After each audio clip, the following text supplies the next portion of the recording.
Now let's try to develop a stopwatch using jQuery.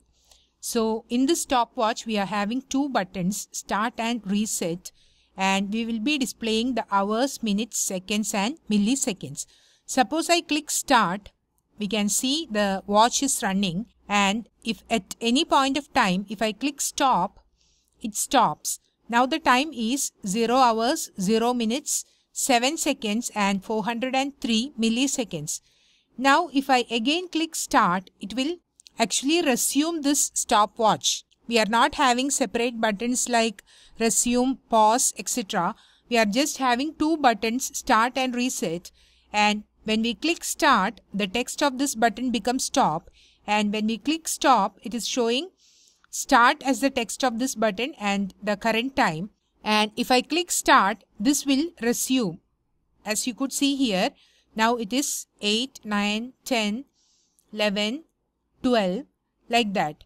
Now suppose I want to reset this, that is if I want to start from 0, I can either stop and click reset, or I can directly click the reset button as I am doing here.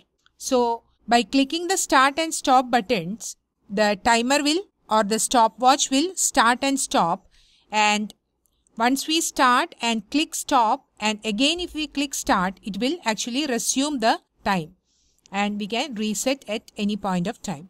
So this is the stopwatch we are going to develop using jQuery, and let's see how to do that. Now I have already saved a web page and changed the title to Practice jQuery Stopwatch and also added reference to the latest jQuery file. Now let me add the required elements first. So let me have a main div element with ID container. This is for just styling purpose, and within this we need to have the space to display the hours, minutes, seconds and milliseconds. So let me add another div element for grouping all those timer related elements. Okay, so I'm giving the ID timer for that, and within this let me add the elements. So I'm going to add span elements to display the time, hours, minutes, seconds and milliseconds, and I'm going to add subscripts for displaying H for hour, M for minute, S for second and MS for milliseconds.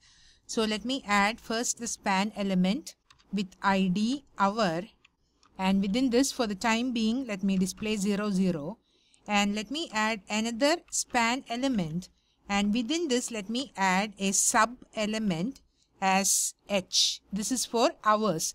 So this will add a subscript, which means the text will be just below the normal text. Now let me copy this and paste it for minutes, seconds and milliseconds, and change this to minute and this to M, this to second and this to S, and this to millisecond and this to MS.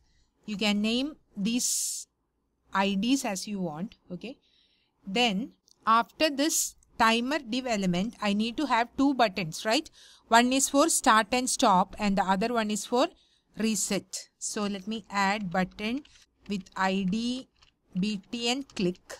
This is for start and stop, and initially the text should be start. Then let me add the second button with ID btn reset.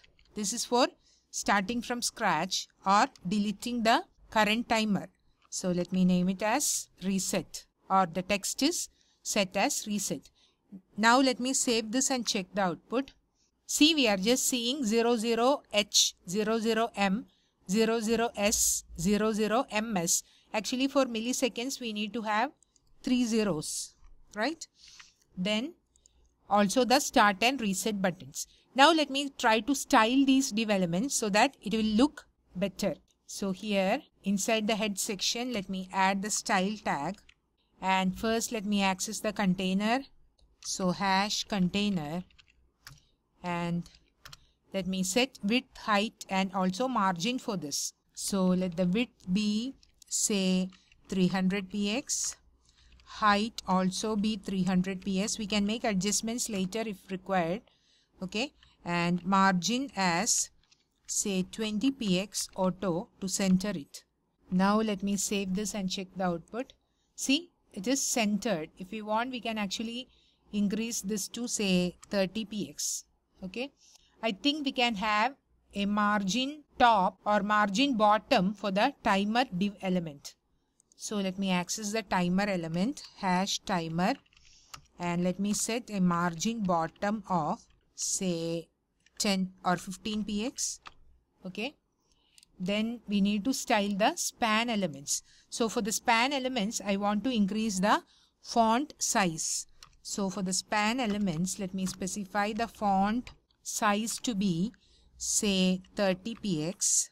Okay. And let me check the output now. See, this is how they are being displayed.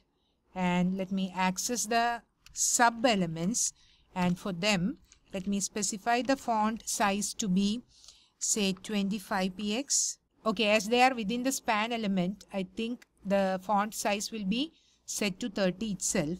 Let me specify font weight to be bold, and let me check the output. Okay, this is how now the timer section is looking like. They are having 30 px as a size, and these sub elements or the subscript elements are having font weight bold. Next, let me style these buttons. Okay, so let me specify button. So I'm accessing them using their tag name here.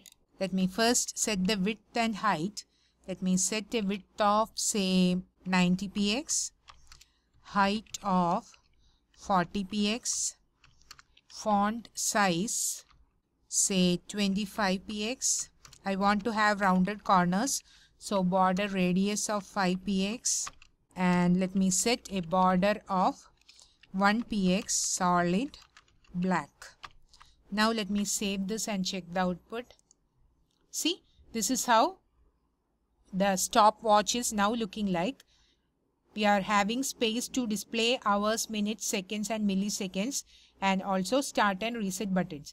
If we want, we can actually have a margin for these buttons, I think.